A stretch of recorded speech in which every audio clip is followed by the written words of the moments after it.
تو ایسے مدارس کا کوئی فائدہ نہیں. یہ میں نہیں کہہ رہا ہوں، ڈاکٹر عبداللہ مشتاق کہہ رہے ہیں. تو الحمدللہ میں نکلنے کے بعد کوکنیوں میں نے کوکنی کا درس شروع کیا ہے. ہیش ڈیلی کوکنی کے نام سے 5 اب تک کے کلپ آئے اس کے، اور انشاءاللہ دعا کیجئے میں کرتے رہوں. اور خصوصی کام ہم نے اپنے برادران وطن میں کرنا ہے. اپنے کوکن کی زمین بہت ہی اچھی ہے، ہم سارے بہت اچھے مل جل کر رہتے ہیں. میری دعا بھی ہے، میں نے رو کر شاید کہ میرے پہلے حج سے میں نے دعا مانگی ہے کہ اللہ تو میرے کوکن کو اسلام کا گہوارہ بنا. میرے گھر سے لے کر، میرے گاؤں محلے سے لے کر، میرے شہر سے لے کر، میرے تعلقہ ڈسٹرکٹ اور پورے کوکن تک ہونا تو یوں چاہیے کہ پورے ملک اور پورے دنیا تک اللہ سبحانہ و تعالیٰ اپنے دین کا غلبہ ہمیں نصیب کرے. بہت سارے چیلنجز ہیں. جو زندہ بچا ہے وہ بہت ساری بدعتوں کو دیکھ رہا ہے، شرک کو دیکھ رہا ہے. اور آج شیخ نے بہت ہی اچھا ٹاپک جو ہے نا چنا ہے کہ بدعت کی حقیقت. امید ہے کہ بدعت کی حقیقت کے بعد ہم شرک کی حقیقت کو بھی جانیں گے اور کفر کی حقیقت کو بھی جانیں گے، اور ہم تیار ہو جائیں گے سارا علم حاصل کرنے کے بعد میں کہ جو لوگ اس میں گھرے ہوئے ہیں، ایسا نہ ہو کہ ہم یہ شیخ کا 40-50 منٹ کا درس سنے، گھر جا کے بریانی کھائے جمعہ کی اور سو جائیں. نہیں، بدعت کی حقیقت پتہ چلنے کے بعد، شرک کی حقیقت پتہ چلنے کے بعد، توحید و سنت کی حقیقت پتہ چلنے کے بعد، کفر کی حقیقت پتہ چلنے کے بعد، جنت جہنم کی حقیقت پتہ چلنے کے بعد، ہم سب کے اوپر ایک بہت ہی بڑا جو ہے نا فرض آ جاتا ہے کہ وہ بات کو ہم لوگوں تک پہنچائے. اور یہی مقصد ہمارے ان دروس کا ہے کہ سب سے پہلے ہم علم حاصل کریں اور اس کے بعد میں اس علم کو آگے بڑھائیں. کچھ لوگوں کو شاید ایسا لگتا ہوگا کہ میں صرف مجیب بھائی ہوں. نہیں، میں نے جامعہ اسلامیہ مدینہ سے ثقافت الاسلامیہ عربک لینگویج یعنی اسلامک کلچر اور عربک لینگویج کا 2 سال کا ڈپلومہ کیا ہے. اور اس کے بعد میں ہمارے شیخ محترم ڈاکٹر ضیاء الرحمن اعظمی رحمۃ اللہ علیہ کے ہاتھوں سے مجھے حدیث کو روایت کرنے کی اجازت بھی ملی ہے. اور اتنا ہی نہیں بلکہ شیخ محترم کا جو پروجیکٹ تھا جامع الکامل کا، اسی کا میں پروجیکٹ مینیجر بھی تھا، اور جامع الکامل کی بھی میرے پاس میں سند ہے الحمدللہ. اب ان ساری سندوں کو لے کر سونا نہیں ہے، آگے بڑھنا ہے، لوگوں تک باتوں کو پہنچانا ہے، یہ اصل ہے. اب اصل مسئلہ یہ ہوتا ہے ہم فورن میں کام کرنے آتے ہیں. میں بھی ایک کمپنی میں کنٹری مینیجر ہوں IT ڈپارٹمنٹ میں سعودی عرب کے اندر، تو ایک ذمہ داری الگ ہو جاتی ہے. لیکن جو کہیں پر کیسے بھی کام کرے، چاہے IT میں کرے چاہے کنسٹرکشن میں کرے، ہمارے اوپر یہ فرض ہے کہ یہ جب ہم یہ دروس اور کتابیں پڑھنے کے بعد لوگوں تک پہنچائیں. شیخ محترم جزاک اللہ خیراً، آپ کی دعا قبول ہو گئی. اور میں نے دیکھا کہ آپ نے اور ہمارے سمیر نے اور سجاد بھائی نے ہر درس میں میرے لیے دعا کی اپیل کی تھی. اللہ تعالیٰ نے اس کو قبول کیا ہے. ایک نئی زندگی کے ساتھ میں چاہتا ہوں کہ دین کی خدمت کروں، اپنے لوگوں کی خدمت کروں، اللہ سبحانہ و تعالیٰ کی مخلوق کی خدمت کروں، چاہے جا کے وہ چھوٹی ہی کیوں نہ ہو. جزاکم اللہ خیراً. میں نے آپ لوگوں کا 5 یا 10 منٹ پتہ نہیں کتنا لیا ہے، لیکن یہ بتانا بھی ضروری تھا جو باتیں میں نے ابھی بتائی ہے. اللہ تعالیٰ شیخ محترم کو ہمارا سرپرست بنا کر رکھے. مجھے بھی مشکل شیخ ضیاء جانے کے بعد میں آئی ہے. میں کافی سارے لوگوں سے اٹیچ نہیں ہوں، بہت ہی کم. اب میرے بھی اپنے کچھ سوالات ہوتے تو میں شیخ شمیم احمد سلفی حفظہ اللہ سے ہی پوچھتا ہوں، اور ان سے مجھے تسلی بخش جواب بھی ملتا ہے. اور کبھی کبھی اگر کوئی پوچھتا ہے تو شیخ سے ہی پوچھ کر آگے میں پہنچاتا ہوں. یہ ایک پرائیویٹ کام بھی چل رہا ہے. تفضل شیخ، جزاک اللہ خیر. السلام علیکم ورحمۃ اللہ وبرکاتہ.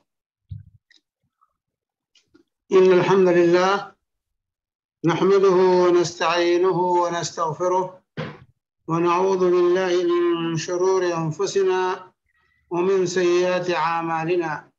من يهده الله فلا مضل له ومن يضلله فلا هادي له.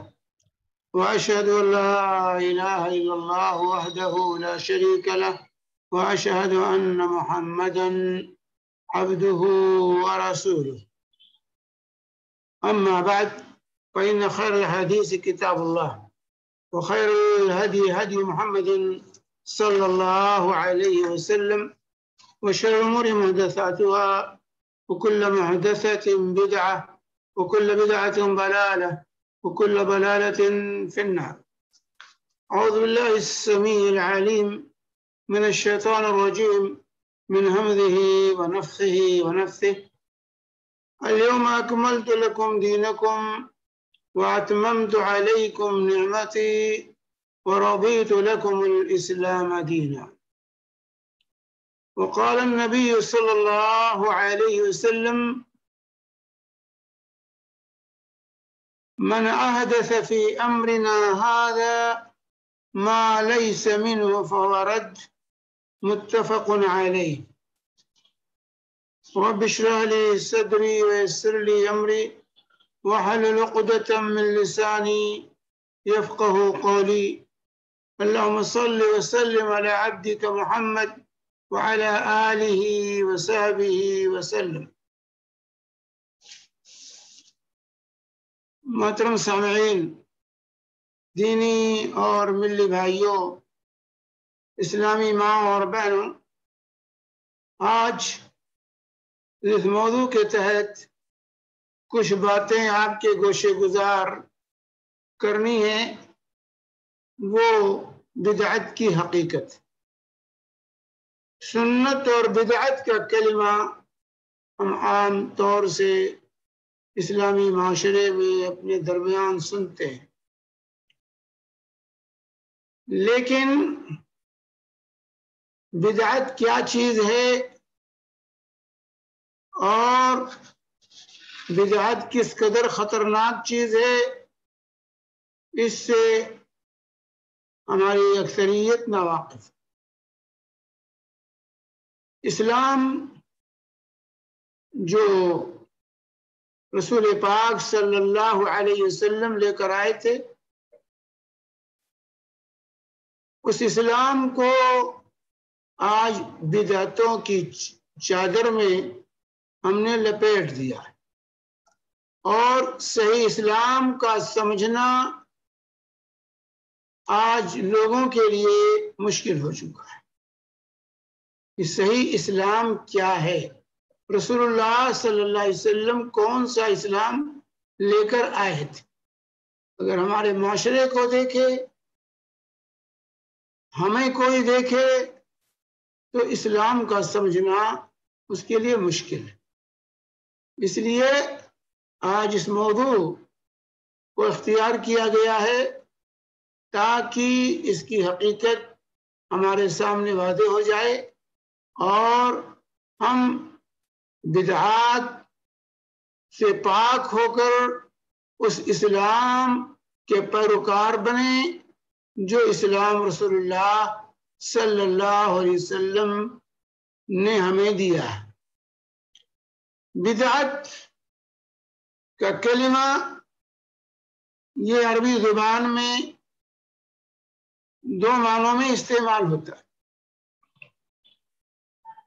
ایک تو وہ چیز جو کسی سابقہ نمونے کے بغیر ایجاد کی جائے، سابقہ نمونے کے بغیر جو چیز ایجاد کی جائے اس کو بدعت کہا جاتا ہے لغت میں، جیسے کہ اللہ تبارک و تعالیٰ کا ارشاد ہے سورہ الاحقاف میں: قل ما كنت بدعا من الرسل، قل ما كنت بدعا من الرسل، یعنی میں کوئی انوکھا رسول نہیں ہوں۔ اللہ تعالیٰ کہہ رہا ہے کہ نبی آپ کہیے میں کوئی انوکھا رسول نہیں ہوں، بلکہ مجھ سے پہلے بہت سے رسول آ چکے ہیں۔ تو بدعت یہ انوکھی چیز جس کا کوئی پہلے سے نمونہ نہ ہو۔ اسی طریقے سے اللہ تبارک و تعالیٰ نے سورہ حدید میں فرمایا وَرَهْبَانِيَةً ابْتَدَعُوهَا، یعنی نصارہ نے رہبانیت کے ایجاد کر ڈالا جو پہلے سے موجود نہیں تھا. تو ابتدعوها کہا، یہ چیز پہلے سے نہیں تھی، بعد میں لائی گئی ہے. اسی طریقے سے دوسرا معنی بدعت کا لغت میں تھکاوٹ اور مشقت کے معنی میں ہوتا ہے. جیسے کہا جاتا ہے ابدعت الابل، یعنی اونٹ جو ہے یہ تھک گیا، یعنی تھکاوٹ اس کی عادت نہیں تھی لیکن اچانک اس کو تھکاوٹ لاحق ہو گئی اور چلنے سے معذور ہو گیا، تو اس چیز کو بھی بدعت کہا. اور تو یہ دونوں لغوی معنی کہ انوکھی چیز جو اس کا پہلے سے کوئی نمونہ نہ ہو، کوئی ثبوت نہ ہو، اور ایک ہی جو ہے بدعت تھکاوٹ مشقت. تو بدعتیں جتنی ہیں یہ تھکانے والی، یہ مشقت میں مبتلا کرنے والی، اس سے انسان کو تھکاوٹ حاصل ہوتی، راحت اور سکون سنت میں ملتی. تو لغوی معنی تو یہ ہوا. آئیے ہم شرعی معنی دیکھتے ہیں کہ شرعی طور سے جو ہے بدعت کسے کہتے. تو لغوی طور سے ہمارے سامنے جو بات آئی وہ چیز جو کسی مثال سابقہ مثال کے بغیر ایجاد کی گئی ہو، پہلے نہ رہی ہو، بعد میں اس کو ایجاد کیا گیا ہو. شرعی معنی میں مختلف تعریفیں علماء نے کی ہے، لیکن اس کا خلاصہ یہ ہے کہ جس کو دین کے اندر دین یعنی جس فعل کو، جس قول کو، جس فعل کو دین کے اندر اللہ کا تقرب حاصل کرنے کے لیے ایجاد کیا گیا ہو، اس کی صحت پر کوئی دلیل نہ تو کتاب اللہ سے، نہ سنت رسول سے، اور نہ ہی صحابہ کرام کے تعامل سے، اس کو شرعی طور سے بدعت کہا جاتا ہے. نہ قرآن سے جس کا ثبوت ہو، نہ حدیث سے جس کا ثبوت ہو، اور نہ ہی صحابہ کرام رضوان اللہ اجمعین کے تعامل سے اس کا ثبوت ملتا ہو، ایسی چیز کو شریعت کی اصطلاح میں جو ہے بدعت. تو آج بدعت سے متعلق جو ہماری گفتگو ہوگی شرعی بدعت، شرعی بدعت سے متعلق آج ہماری گفتگو ہے. اس سے دنیاوی بدعات جیسے جو ہے مثلا کار ہے، جہاز ہے، ٹیلی فون ہے، وائرلیس ہے، ریل گاڑی ہے، جنگی ہتھیار وغیرہ، یہ اس بدعت کی تعریف سے خارج ہے. یہ دنیاوی چیزیں ہیں، دین سے اس کا تعلق نہیں ہے. یہ اللہ کا تقرب حاصل کرنے کے لیے چیزیں ایجاد نہیں کی گئی ہیں، بلکہ یہ مسالے اور ضروریات کے تحت ایجاد میں آئی ہیں.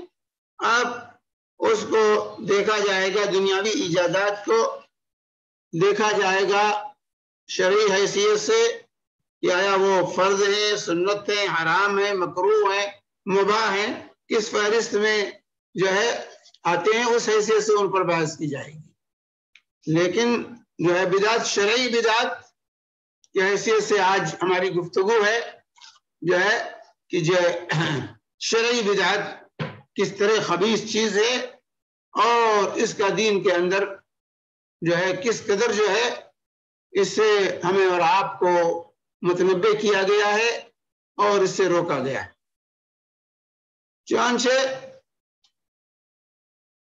اولاً تو ہمارے لیے لازم ہے، ہمارا یہ عقیدہ ہونا چاہیے کہ دین اسلام ایک مکمل دین ہے.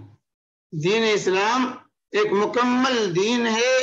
اللہ رب العالمین نے اس کو مکمل شکل میں رسول پاک صلی اللہ علیہ وسلم پر نازل فرمایا، اور رسول پاک صلی اللہ علیہ وسلم کی حیات طیبہ ہی میں اللہ تبارک و تعالی نے اس کی تکمیل کا اعلان فرما دیا. چنانچہ اللہ تعالیٰ کے ارشاد سورہ مائدہ میں اليوم اکملت لکم دینکم واتممت علیکم نعمتی ورضیت لکم الاسلام دینا، کہ آج کے دن میں نے تمہارے لیے تمہارے دین کو مکمل کر دیا ہے اور تمہارے اوپر اپنی نعمت تمام کر دی ہے اور تمہارے لیے اسلام کو بحیثیت دین کے میں نے پسند فرما لیا۔ تو اللہ تعالیٰ نے رسول پاک صلی اللہ علیہ وسلم کی حیات طیبہ ہی میں دین کی تکمیل کا اعلان فرمایا، دین کامل و مکمل۔ اول تو یہ، ثانیاً یہ چیز یاد رہے کہ رسول پاک صلی اللہ علیہ وسلم کی ذمہ داری تھی کہ رسالت کے حق کو ادا فرمائے اور بلا کم و کاشت اس دین کو انسانیت تک، لوگوں تک پہنچا دیا۔ آپ نے اس ذمہ داری کو مکمل فرمایا اور اس دین کو کامل شکل میں انسانیت تک پہنچا دیا۔ یہ ہمارا عقیدہ اور ایمان ہونا چاہیے، اس میں کوئی کمی اللہ کے نبی صلی اللہ علیہ وسلم نے نہیں رکھی۔ چنانچہ بحقی کی صحیح حدیث ہے، اللہ کے نبی صلی اللہ علیہ وسلم فرماتے ہیں ما ترکت شیئا مما امرکم اللہ به الا وقد امرتکم به ولا شیئا مما نہاکم عنہ الا وقد نہیتکم عنہ، کہ اللہ تعالیٰ نے تمہیں جن جن چیزوں کا حکم فرمایا تھا اس کا حکم تمہیں میں نے دے دیا، کوئی چیز چھوڑی نہیں، اور جن چیزوں سے اللہ تبارک تعالیٰ نے تمہیں روکا تھا ان چیزوں سے روک دیا ہے، کوئی چیز چھوڑی نہیں ہے۔ بلغ ما انزل الیک، ما انزل الیک، اے نبی آپ پر جو نازل ہوا اس کو جو ہے پہنچا دیجیے۔ آپ نے اللہ کا وہ دین جو اللہ تعالیٰ نے آپ پر نازل کیا تھا آپ نے انسانیت تک اس کو پہنچا دیا۔ اس میں کوئی، اسی لیے حجۃ الوداع کے موقع پر اللہ کے نبی صلی اللہ علیہ وسلم نے صحابہ کے مجمع میں سوال کیا تھا، الا هل بلغ، الا هل بلغ، کیا میں نے پہنچا دیا؟ صحابہ نے ایک زبان ہو کر کہا تھا کہ بلغت الرسالہ وادیت الامانہ ونصحت الامہ، کہ اللہ کے نبی صلی اللہ علیہ وسلم آپ نے اللہ کا پیغام ہم تک پہنچا دیا، خیر خواہی کا حق ادا کر دیا، جو امانت آپ کے سر تھی اس کو ادا کر دیا، کوئی کمی نہیں رکھی ہے آپ نے۔ اس پر اللہ کے نبی صلی اللہ علیہ وسلم نے کہا تھا اللہم فشہد، اے اللہ تو گواہ ہو جا کہ جو دین دے کر تو نے مجھے بھیجا تھا اس دین کو میں نے لوگوں تک پہنچا دیا ہے۔ یہ ہمارا یہ ایمان ہونا چاہیے۔ اسی لیے رسول پاک صلی اللہ علیہ وسلم نے فرمایا تھا انی ترکتکم علی مثل البیضاء لیلھا کنہارھا لا یزیغ عنہا بعدی الا حالک۔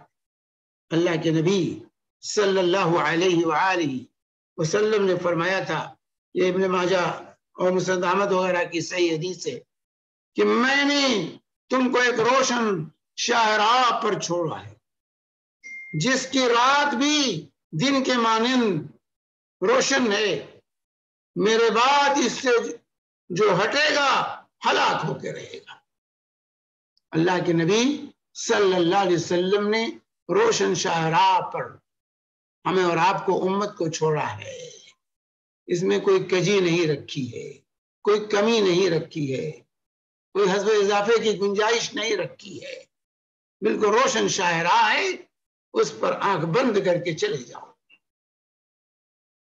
اسی طریقے سے اسلام کی جامعیت اور کاملیت، اسلام کا کامل و مکمل ہونا یہ زندہ حقیقت ہے، اس کی شہادت آدائے اسلام نے بھی دی ہے۔ چنانچہ اس سلسلے میں صحیح مسلم کی حدیث ہے،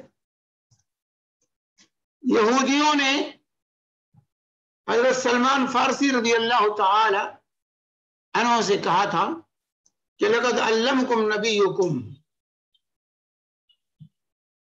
کل شیء حتی الخرعۃ